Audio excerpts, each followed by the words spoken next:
Welcome to NovoEDTalks, where we reveal real-world strategies and expert insights from learning and development professionals. In every episode, we chat with practitioners, course designers, learning strategists, and business leads. We hear about their experiences in the learning industry and predictions for the profession and the trends that they're seeing. But before we get started, a little bit about NovoEd. Founded at Stanford's Social Algorithms Lab in 2012, NovoEd is a people-centric, capability-building platform that combines social and collaborative learning to drive performance readiness at scale. Through cohort-based experiences centered around human interaction, NovoEd taps into collective wisdom, placing each learner at the center of perspective, application, and expertise. Large enterprises such as 3M, GE, Marriott International, and Nestle partner with NovoEd to accelerate their critical initiatives, reconnect teams, and achieve rapid alignment through learning that is felt, experienced, and swiftly transformed into impact. Now, let's meet our guest for today's episode. Welcome to another episode of the NovoEDTalks podcast, a space for training trailblazers to get real. My name is Melissa Fisk, and I'm the host of NovoEDTalks. And today I am joined by Sheila Jagannathan. Did I say that right, Sheila? Yep. Awesome. Sheila is a lifelong learner and is the global head of the Open Learner Campus at an international organization. Sheila, we are so excited to have you on our episode today. So why don't you start by introducing yourself, talk a little bit about your role and your experience in your company. Sure. Thank you very much, and honored to be part of this series. As you said, my main role is a lifelong learner, and I've been serving as global head of an open learning campus at an international organization for the last 26 years. Basically, my role in this job and many others that led up to this job is to serve as the organization's focal point on digital learning and issues at the intersection of technology and capacity building in emerging countries. So I've been fortunate to be recognized as a thought leader, advisor, author, and a forward-thinking senior education colleague with over 35 years of experience in leading capacity building, knowledge management, data, social learning, and transformational change through human capital development across public and private sectors and organizations. I've worked across a lot of my experience over many decades has been through international organizations, and I've worked across regions providing policy advice and technical assistance on technology-based capacity building programs in South Asia and East Asia, Middle East and North Africa, and also in China. I'm very proud to say that during COVID, actually in 2021, I launched my first book around this area, and it's called Digital Learning for Sustainable Development. And this has been taken quite a good uptake in many organizations. And the actual title is Reimagining Digital Learning for Sustainable Development, How Upskilling, Data Analytics, and Education Technology can close the skills gap. And so this was published by Routledge in 2021 and has been recognized as a landmark in the field of digital learning and sustainable development. I'm also on various boards and both university boards as well as skilling boards and so on and so forth. That's a little bit about myself. Wow, Sheila, that is an incredibly impressive background, and I'm very excited to check out that book.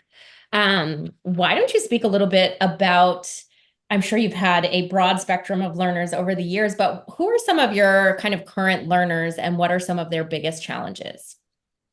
So There are two types of learners, right? There are staff learners, in corporate world, they are your corporate learners. And then you have your external learners, which in international organizations usually forms policymakers, practitioners, NGOs, private sector, public sector heads, and the general citizen. So there is two dividers, one, the corporate learning staff, and then you have the external learning who equally need to form part of this learning ecosystem. And what are some of the biggest L&D challenges you have with reaching these folks, and how are you approaching them now? So this is a complex question, and I will share with you some of the challenges. First off, moving away from learning for learning's sake, but aligning learning to business goals and ensuring that individual and group learning paths support broad business objectives can be challenging because of the diverse career goals and skills of both staff and clients, and customizing the learning needs while aligning to the company's strategic directions requires a very nuanced understanding of both the business goals and the employee aspirations. And so a key strategy involves integrating personal development plans with organizational KPIs, the key performance indicators, and encouraging employees to pursue their learning opportunities, not only for their own professional goals, but also to contribute to the company's success. So I will say, that's one of the key. I'll talk about three. Another thing we're doing is that we're revamping the whole leadership program, and many organizations, both corporate and public and private, are facing similar challenges, because I advise many organizations and I speak at many events, and the same set of challenges keeps appearing. So creating a new leadership training that focuses on human-centered principles demands a shift from traditional training leadership paradigms to ones that prioritize empathy, emotional intelligence, effective communication, and the human element. And this is becoming even more important as we live and evolve in the fourth industrial revolution. And again, incorporating real-world scenarios, feedback mechanisms, reflective practices can help leaders listen to and understand and practice human-centered leadership, emphasizing the importance of leading by example and fostering a supportive and an inclusive culture. And the third and the last one, and I by no means these are the only ones, but we have to move on. So I'll talk about cultivating or facilitating a culture of learning. This is a challenge, and this involves more than just providing courses or learning programs and opportunities, but it really requires a fundamental shift in how learning is perceived and valued at all levels of the organization. Key is overcoming resistance to change and embedding learning into the daily workflow, as they say, learning in the flow of work. And so I would say that these are some of the key challenges that face our organization, but what I've heard is many, many organizations today. Yeah, I was just going to say, those are usually we don't hear someone say that they're really taking on all three, but usually we hear a little bit of at least one of those three categories that you just talked about. With the rise of remote work and virtual collaboration, how has your approach to learning and development adapted to ensure that employees are equipped with the necessary skills for the digital workplace? Excuse me. Yeah, and this is a really good question. And of course, we're 2 or 3 years past COVID. And also, I'd like to say that given my work, which is at the intersection of technology and capacity and behavior, we've always been a little technology focused, but yet some of the ways we have adapted is one, digital transformation of L&D content. We needed to accelerate this and make it more accessible, more interactive for remote users, which means taking many of the traditional in-person and transforming them into engaging formats, including multimedia, videos, simulations, and so on. The other thing is the flexible learning options, recognizing the varied schedules and environments and really home circumstances of remote users. We're embracing a more flexible learning approach that takes on more self-paced online courses, on-demand resources, and live virtual sessions that cater to different time zone. And by offering these, people can have more flexibility, enhanced virtual collaboration to replicate collaborative and interactive aspects of in-person into a virtual environment. And interactivity, as you know, is critical. Otherwise, you lose people. So breakout rooms for small group discussions, online collaboration tools for team-based learning, whiteboards for brainstorming. And these are just some examples to maintain and foster that sense of community and engagement among remote teams. Also emphasizing on digital literacy and communication skills, because to be effective, one needs to really ramp up these skills, offering personalized and adaptive learning paths. Now, this comes into the realm of AI. We're not able to do too much, but we've explored with a couple of options. And some of the learning experience systems allows you to bring recommendations or recommendation engines to bring about that personal features. And just like personalized medicine or personalized news, this is becoming very much what the expectation of our learners are. Yeah, absolutely. I think all of those things are super important. And like you mentioned, very much so expected by learners nowadays. And they need them really to kind of actually absorb the content that they're being taught. How does your team identify and address skills gaps within the organization? So this is a really good question. It's quite complex to do, but it's a critical component of ensuring that the workforce remains competitive and capable of meeting current and as well as future demands. So some of the ways, one, of course, is data-driven insights. You leverage a combination of HR analytics, performance reviews, productivity metrics to identify patterns and trends that signal deficiencies, right, across teams, across departments. Then you have the employee assessment, regular employee self-evaluations, competency testing to gather data directly on their own perceptions of their skills and areas they need improvements. Feedback loops, continuous feedback from managers, from peers, from direct reports are invaluable in identifying skill gaps, and also industry benchmarks, right? So by comparing our workforce skill level against industry standards and benchmark, we can identify broadly where we're falling behind and so on and so forth. And the way to address this, of course, would be through targeted training programs, through personalized learning pathways, through mentoring and coaching, through cross-sectoral, cross-functional projects, and continuously monitoring and adjusting. That's great. And no easy feat, that's for sure. While we're kind of on this topic, talking about, you talked about how you're addressing some of those skills gaps, but what are some of the core KPIs, if you have any? I know you mentioned that earlier too, that you're reporting on to kind of measure all of these things. Well, I think broadly, effectiveness of learning is gauged through a blend of both quantitative, like completion rates, performance improvements, and qualitative feedback. But then you also have the qualitative, quantitative, yes, and then you have the qualitative. But the core KPIs would also include tracking, as I said before, alignment of the learning to the business goals, business objectives, productivity enhancements and innovation, and ways that the training programs contribute to the organizational success and so on.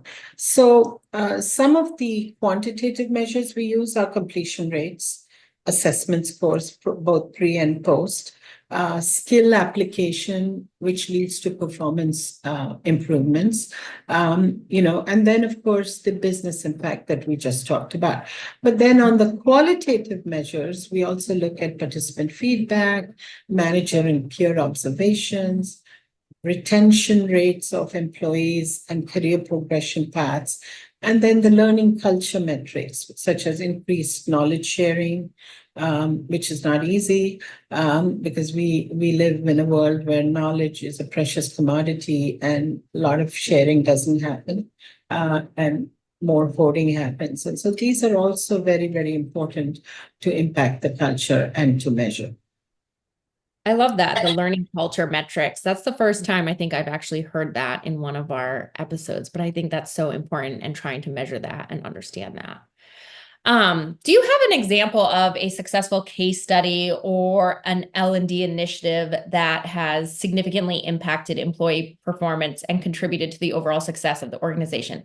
This can be something super small, super high level, or anything you think is relevant. I'm going to, in the interest of time, I'll keep it very, very short. But there was a time in the organization where learning was fragmented. You know, everyone was doing their own learning. There was not a single technology platform. Many people, many flowers bloom.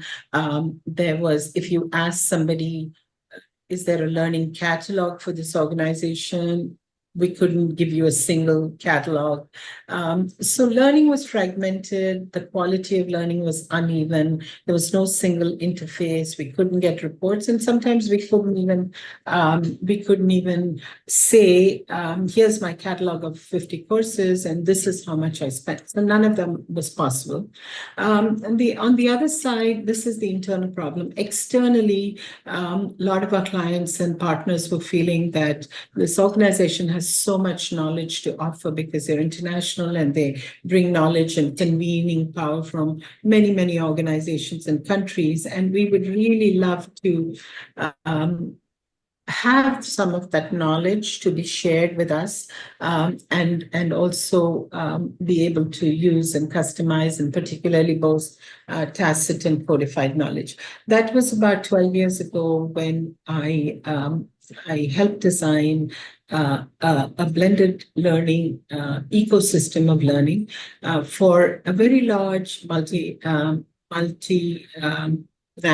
international organization with country offices in 100 countries with clients all over the world. And we set up what is called the Open Learning Campus, which kind of moved us away from bringing people over face-to-face. This was long before COVID, moved people away from bringing people away from their work to the headquarters for 2 weeks of learning, to really create an ecosystem of learning which had flexibility, which blended in person plus online plus virtual, which we were with a very robust learning catalog and a calendar, and a very effective way of capturing KPIs and metrics, but also of course. So that's something I'm proud of, and that's grown by leaps and bounds, but that's what I'm proud of.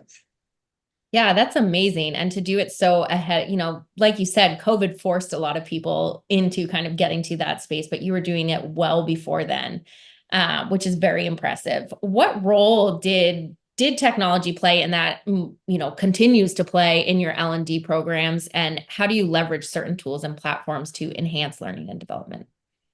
So very, very pivotal role. You know, if you're a geographically distributed organization and with where you want impact and improve, accelerate scale and reduce costs and provide even quality, then technology is going to play a pivotal role in learning and development, serving as a key enabler in enhancing accessibility, flexibility, scalability, personalization of learning experience, because it bridges distances, it reduces costs, and it adds convenience. And then there's the whole tracking and metrics and reporting aspect, which is critical.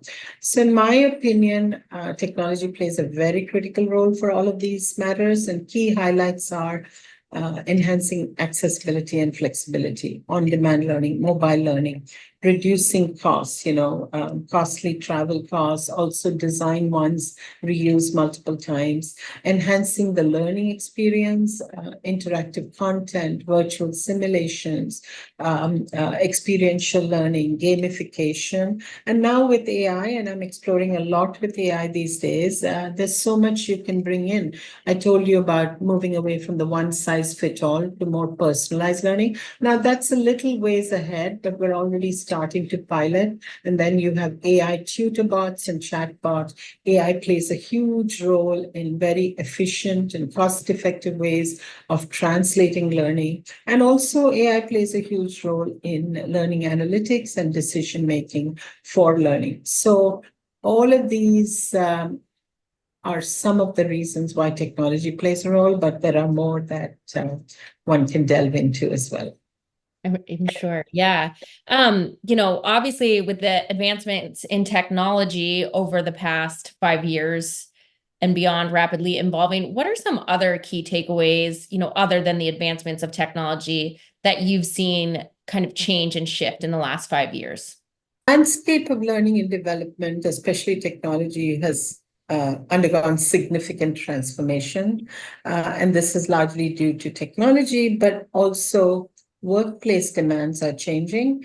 And technology gives us new affordances for interactive pedagogy, the learning design, because technology alone cannot do the trick. You need to use it effectively using different kinds of collaborative and social and interactive pedagogy. So some of the key takeaways from the recent evolution of L&D is one, digital and blended learning are now essential and here to stay. So this, of course, was solidified by COVID. So micro-learning or bite-sized learning is gaining popularity. Short, focused learning nuggets designed for quick consumption is becoming increasingly popular due to the effectiveness, especially for busy practitioners and to improve knowledge retention. Focus on soft skills. I'm sure you're hearing a lot about this, but again, this is tied to the fourth industrial revolution as more and more, I would say, as AI and other tools are getting more and more involved in the workplace, the human skills need to play a huge role front and center. And this is where the soft skills like critical thinking, communication, empathy, leadership are super important to navigate the complexities. The other thing is learning in the flow of work, integrating learning, not a week off or go and attend a class and come back, but integrating learning into the daily workflow, rather than separating it out as a distinct activity, helps ensure that learning is directly applicable and immediately beneficial to job performance.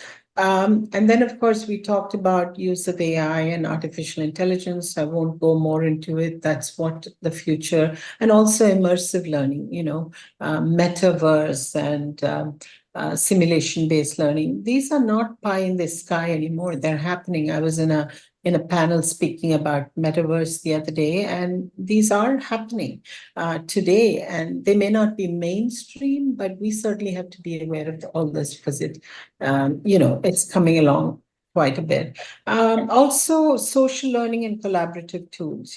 We talked about peer-to-peer learning and knowledge sharing within the organization, and tools that allow you to engage with colleagues, to share insights and learn from others is very important. And this leads us to the whole another phenomena we are seeing, we're all part of it, is the emphasis on lifelong learning or continuous learning. I belong to a working group that Harvard and a few other universities are doing, where they're calling it the 60-year curriculum. So people no longer are finishing up their studies by 23, 24, and then retiring at 60. And between the 24 and 60, no learning happens because you've done your bachelor's, your master's at the age of in your mid-20s. Today, in order to stay relevant, where skills life, shelf life of skills is less than 5 years, you have to be in and out of learning. And that's what the 60-year curriculum is all about. I love that that title for that is perfect, the 60-year curriculum. I think that's so important and so necessary. You've talked a lot about just some of the key takeaways you've seen. Do you have anything to add to, as the workplace continues to evolve, what the future of L&D looks like? You talked a little bit about the metaverse. Are there any other things that come to mind when you think very forward thinking with L&D? I think I touched on a lot of the same, which is again greater integration of AI and machine learning into learning, the focus on reskilling and upskilling, the focus on emphasis on soft skills, the more focus on virtual and augmented reality, even sustainability. I didn't talk about this, but I think we're going to see more sustainability and CSR, corporate responsibility in L&D, and this whole culture of lifelong learning. Of course, that includes global accessibility and inclusion, which is the DEI and all of that. And of course, data-driven decisions. This is what we're going to see more and more of. Yeah, absolutely. I think we'll see it become more and more just the norm, Sheila, I'm sure for this last question, you could probably share so much wonderful advice with our listeners, but what advice would you give to those just stepping into a leadership role? Okay, maybe I'll say 5 quick points. Embrace continuous learning. Continuously learn something every day, every week. Make it a point. The other thing is, develop emotional intelligence, which means, building trust, listening actively, communicating effectively, respecting the people around you, and empowering and supporting the team. I would put all of that into one bucket. Be adaptable and resilient. The only constant, as they say in business, is change. And so develop a growth mindset, not a fixed mindset, and be flexible to adapt and change. And take care of yourself and ensure that you have the right balance. I think those are the 5 key points I wish that somebody had told me when I started out. Those are amazing. Thank you so much, Sheila. I feel like I could sit here and ask you questions all day, and our learners would just benefit greatly from listening to you speak. But it has been such a pleasure having you on the podcast today. So thank you so much. And thank you to all our listeners for once again tuning in. Thank you, Melissa and NovoEd.